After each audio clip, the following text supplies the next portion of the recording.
In November 2009, a French oceanographic vessel running routine seafloor mapping off the coast of Mauritania picked up something on its multi-beam sonar that the crew did not understand. They were 30 nautical miles from shore, in waters between 40 and 90 meters deep. The Sahara was behind them, the largest hot desert on Earth, a rolling ocean of sand and stone that scientists insist has been arid for thousands of years. But on the screen in front of them, returning in clean geometric pulses from the seabed, were the unmistakable contours of structures. Not natural reef formations, not sediment ridges shaped by current. Long parallel lines, right angles, what looked like ramps and platforms, and the broken outline of something that the lead surveyor would later describe in his private notes as a possible harbour. The recordings were filed, the data was archived, and then, almost as quickly as it had surfaced, the story disappeared. No press conference followed. No major journal published the bathymetric scans. The Mauritanian government issued no statement. Within 18 months, the area had been quietly designated a restricted maritime zone for reasons described only as environmental. Today, 16 years later, almost nobody knows that scan exists. Almost nobody knows what the sonar saw. And almost nobody is asking the obvious question. Because if those structures are what they appear to be, then everything you have been told about when civilization began, where it began and why it ended, is wrong. The Sahara is not what you think it is, and the coastline is not where you think it is. If you find this kind of forgotten history fascinating, hit subscribe right now and tap the bell. We dig through the archives, the suppressed surveys, and the academic papers that nobody talks about, and we put the real story together piece by piece. New investigations every week. You do not want to miss what we are uncovering next. Now let us get into it. To understand what those scans showed, you have to understand what the Sahara actually is. Most people picture it as a permanent feature of the planet, a desert that has always been there, ancient and unchanging. That is not true. The Sahara is geologically young.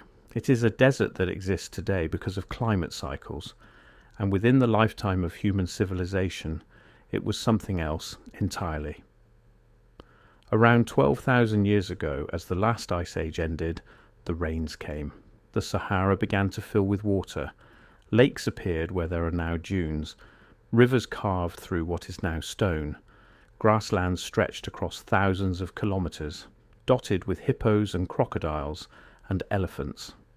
The cave paintings at Tassili in Algeria show all of this in extraordinary detail: herds of cattle, swimming figures, hunters chasing antelope across green hills. The people who painted those scenes were not imagining a fantasy. They were painting what they saw out their front door. This period is called the African Humid Period, and the mainstream geological consensus places it from roughly 9,500 BC to about 3,000 BC. That is a window of more than 6,000 years during which the largest desert on Earth was a fertile, populated, navigable landscape. And here is what the textbooks rarely emphasize. The coastline during much of that period was not where the coastline is today. Sea levels were lower. The continental shelf off West Africa, which today lies under 40 to 100 meters of seawater, was dry land, habitable land, coastal land, the kind of land where, throughout human history, people have always built their largest settlements. So when a French survey vessel pulled returns off the bottom of the Atlantic, showing geometric structures in waters that were dry beach during the African Humid Period, the implication is not exotic. The implication is mathematical. If anyone was living on that ancient coastline, their towns are now underwater, their harbours are now submerged, their ruins, if they exist, sit exactly where the sonar found them, 40 meters down, 90 meters down, off the coast of a country that almost no one in the West thinks about, Mauritania. The 2009 survey was not searching for ruins. It was a commercial bathymetric mapping run contracted out to support fisheries assessment and undersea cable planning along the West African shelf. The vessel was equipped with standard multi-beam sonar, the kind of system that bounces sound off the seabed and returns a precise three-dimensional picture of the bottom. These systems do not lie. They cannot be tricked by shadows or sediment plumes. They tell you to the centimetre what the shape of the seafloor actually is. And on November 14th, 2009, the system began returning shapes that did not match anything the survey team had encountered before. The first anomaly appeared at a depth of about 62 metres, roughly 28 nautical miles west of the city of Nouakchott. It was a long straight ridge, almost 3 kilometres in length, running parallel to the modern coastline. Natural ridges exist, of course, but this one had a problem. It was too straight. The sonar showed deviations of less than 2 metres across its entire length, a kind of geometric precision that does not occur in unworked geology. Worse, or better, depending on your perspective, the ridge had what appeared to be a regular pattern of perpendicular segments running off it at intervals of approximately 40 metres. The lead technician, a man with 20 years of seafloor mapping experience, stopped the data feed and asked his supervisor to come look. The supervisor on the bridge took one glance at the screen and reportedly said something that has been quoted in industry circles ever since. He said, "That is not natural. Get a second pass." The vessel turned and ran the same line again from the opposite direction. The structure was still there. Same dimensions, same alignment, same perpendicular segments. They began a grid pattern. Over the next 40 hours, they expanded the survey area, and what emerged on the screens was something none of them could process in real time. Because the long ridge was not alone. To the south, at a depth of approximately 74 metres, the sonar identified a roughly circular formation about 400 metres in diameter. It had a clear central depression and what looked like radiating channels. To the north, in shallower water at around 45 metres, a series of smaller rectangular structures appeared in clusters, some grouped together, some isolated, all roughly the same orientation. And running between many of these features, the sonar picked up linear depressions in the seabed that resembled, more than anything else, the buried courses of streets or canals. The total area of seafloor showing potentially anthropogenic features was estimated in the survey vessel's preliminary log at approximately 180 square kilometres. To put that in perspective, that is larger than the urban area of modern-day Casablanca, larger than ancient Carthage, larger than the central core of any pre-dynastic Egyptian city ever excavated. And it was sitting in 50 to 90 metres of water off a coastline that nobody had ever surveyed in detail before. The vessel completed its contracted work and returned to port. The data went to the contracting client, and there the public trail goes cold. What we know about what happened next comes from a combination of leaked correspondence, French academic blog posts that were later deleted, and the testimony of 2 former crew members who eventually spoke about the survey in private interviews more than a decade later. According to their account, the data was flagged within weeks of being submitted.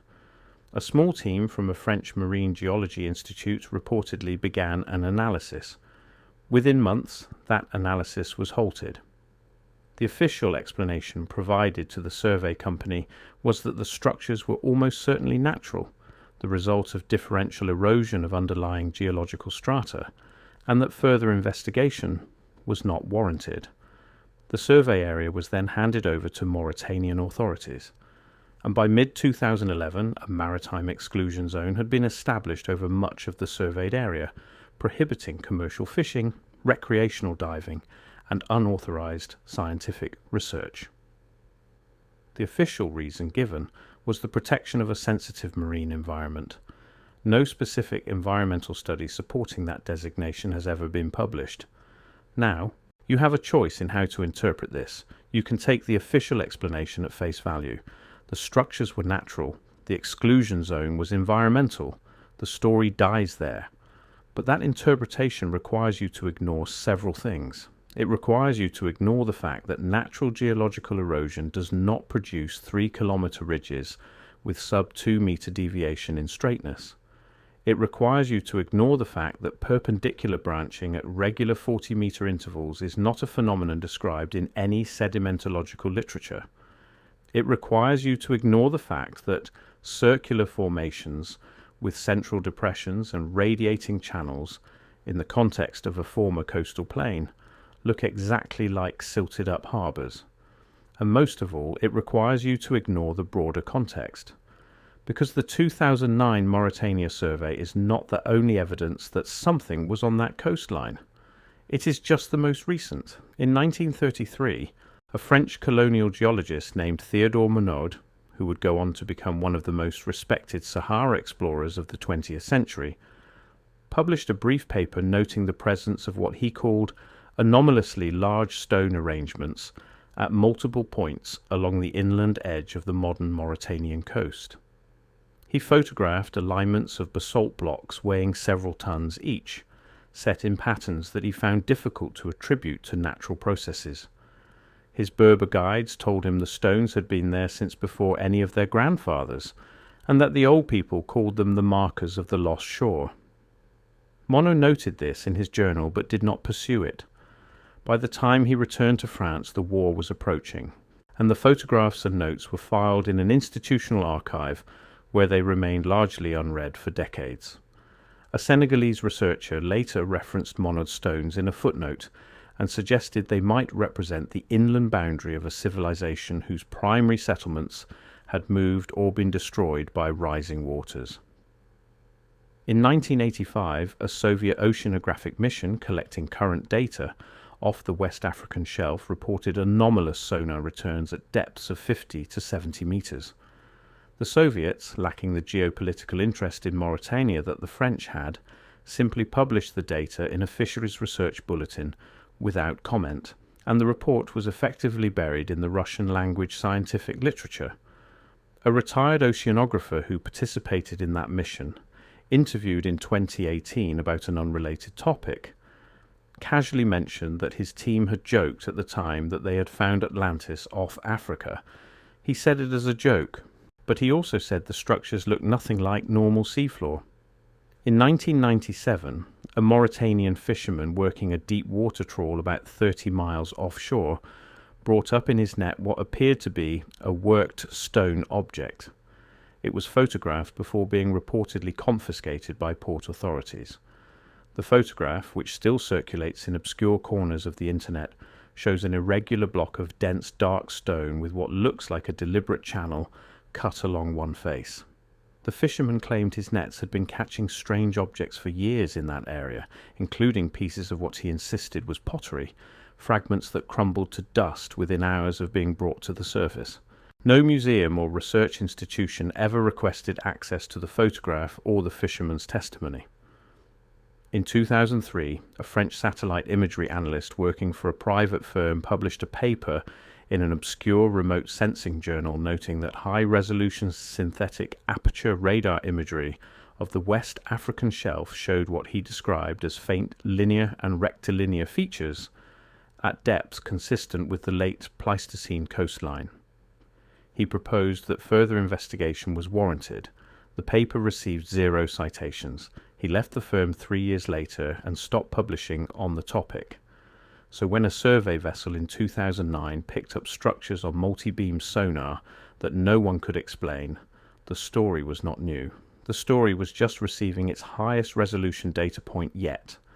And then, like every previous data point, it was filed away. The question is why? Why would a discovery of this magnitude, if it is what it appears to be, not be celebrated as the find of the century? Why would the French, who have a long and proud tradition of archaeological discovery, not lead the announcement? Why would the Mauritanian government close off the area instead of opening it to international research and the tourism revenue that would inevitably follow? To answer that question, you have to step back and look at what is actually at stake.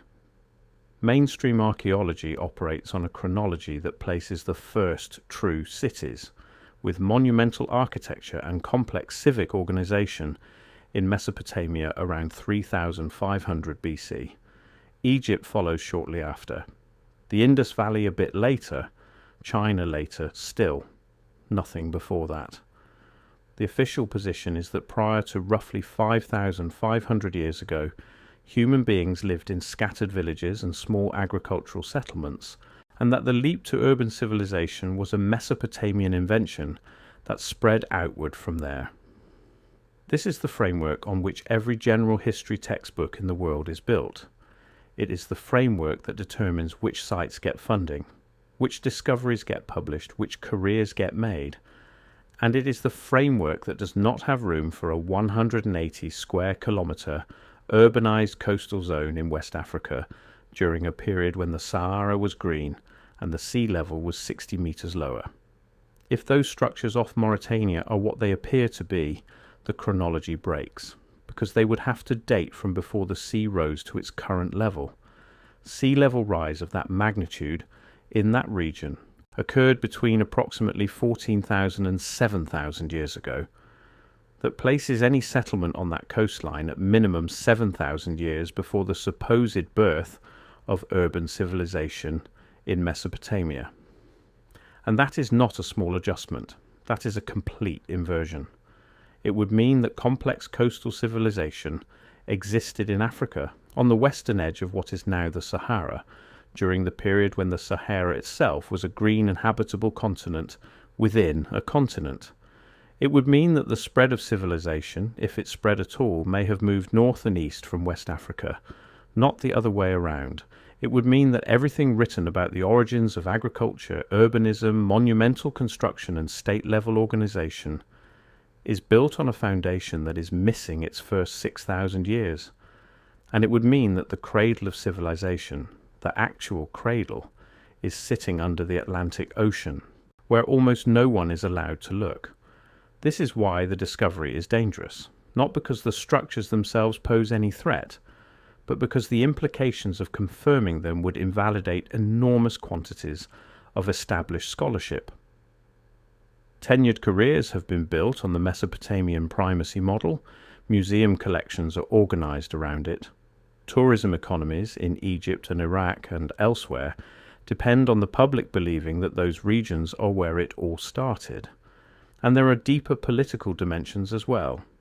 The idea that civilization began in sub-Saharan Africa, that the West African coastline produced cities thousands of years before Sumer, complicates colonial narratives that have shaped European and American scholarship for 2 centuries.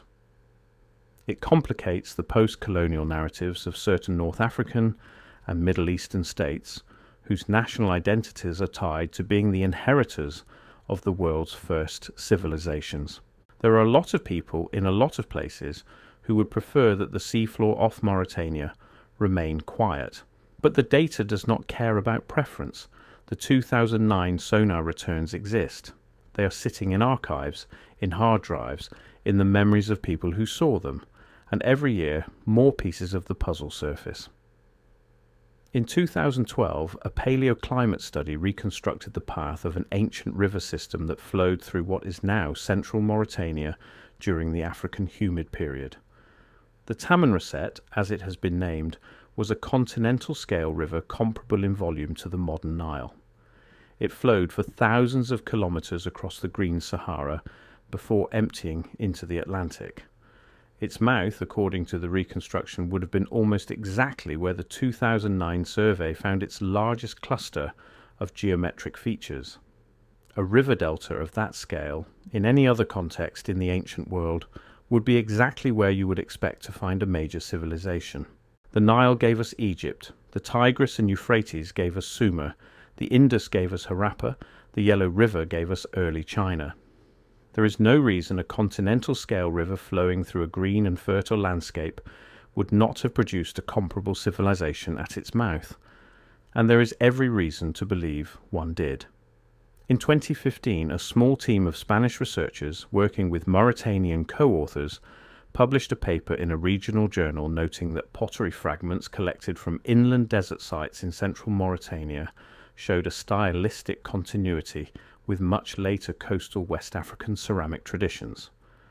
Their conclusion, cautiously stated, was that there appeared to be a cultural link between an ancient inland Saharan population and later coastal cultures. They were not allowed to elaborate further. The paper was technical, narrowly distributed, and never followed up.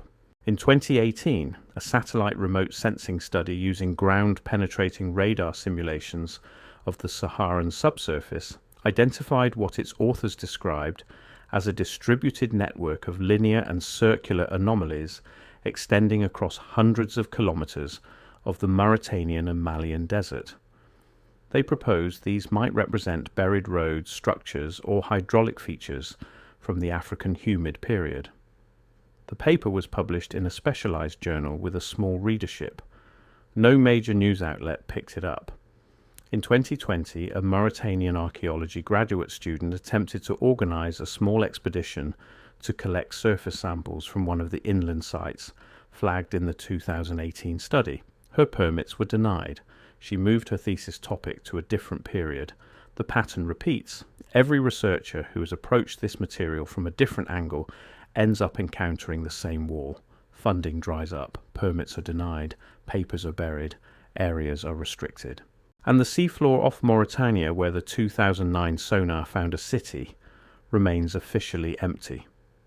What would it actually take to confirm or refute the structures? Technically, the answer is straightforward. A modern survey vessel with high-resolution multi-beam sonar, side-scan sonar, and a small remotely operated vehicle could, in a matter of weeks, generate enough data to determine with near certainty whether the features are natural or anthropogenic. If they are anthropogenic, sediment cores from the central depressions and channel features could be dated using standard techniques. The total cost of such an expedition would be a few $1 million, a tiny fraction of what is spent every year on archaeological research worldwide. The technology is not the obstacle. The funding is not the obstacle. The obstacle is permission, and permission is not being granted. There are private organizations and independent researchers who have, over the past decade, approached the Mauritanian government with proposals to conduct exactly this kind of survey. None have been approved. There have been informal indications that approval might be possible in exchange for joint ownership of any findings, but the legal and institutional framework for such an arrangement has never been finalized, and the proposals have stalled. Meanwhile, the maritime exclusion zone remains in effect. The seafloor remains off limits, and the structures, whatever they are, sit in the dark 50 to 90 meters down, exactly where they have been for at least 7,000 years. There is one more piece of context worth adding. In the past 5 years, similar discoveries have been made off other parts of the world. Off the coast of southern India, sonar has identified what appears to be a submerged city in the Gulf of Cambat at depths of around 40 meters, dated tentatively to the late Pleistocene. Off the coast of Cuba, sonar surveys in the early 2000s identified large geometric structures at depths of 700 meters, never followed up. Off the coast of Japan, the Yonaguni monument continues to be debated, with sonar showing right angles and stepped platforms that mainstream geology cannot fully explain. The pattern across multiple continents is consistent. Sea levels rose dramatically at the end of the last ice age. Coastlines moved inland, and whatever was built on the old coastlines, if anything was built, is now underwater. The Mauritanian site is not an outlier. It is one example of what may be a global archaeological record that has never been systematically investigated, because almost no one in mainstream archaeology has been willing to look. The funding does not exist. The institutional appetite does not exist. The career incentives point in the opposite direction. So what do we do with all of this? We do not have permission to dive on the Mauritanian site. We do not have the original 2009 sonar files in our hands.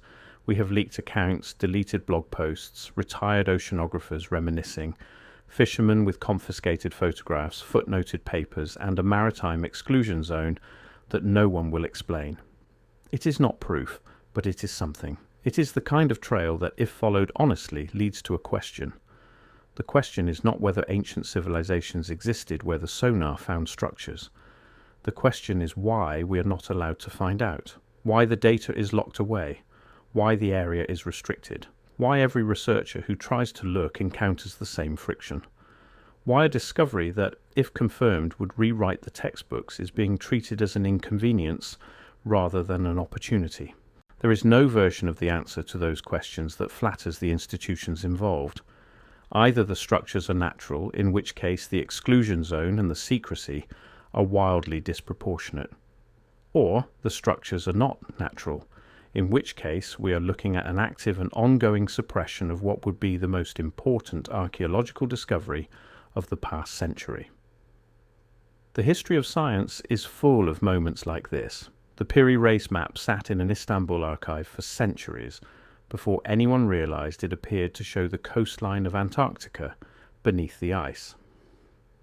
The Antikythera mechanism was dismissed as a curiosity for decades before X-ray imaging revealed it as a sophisticated astronomical computer 2,000 years ahead of its supposed time. Göbekli Tepe in Turkey was almost ignored entirely before excavation revealed monumental temple architecture 6,000 years older than Stonehenge. In each case, the discovery rewrote a chapter of human history. In each case, the established consensus had to be dragged into accepting it. In each case, the data was there long before the acknowledgement. And in each case, when the acknowledgement finally came, the response was not to apologize for the delay, but to quietly absorb the new evidence and move on as though the resistance had never happened. The Mauritanian site, if it ever gets confirmed, will follow the same pattern. There will be no apology for the lost decades. The textbooks will simply be updated, the new chronology absorbed, and the next generation of students will learn the revised story without ever knowing how long the old story was defended, past its expiration date. Until that day, the seafloor stays quiet, the exclusion zone stays in place, the 2009 data stays in whatever archive it was filed in, unread and uncited, and the Sahara, the largest hot desert on Earth, keeps its secret. The secret is not that it was once green. We know that.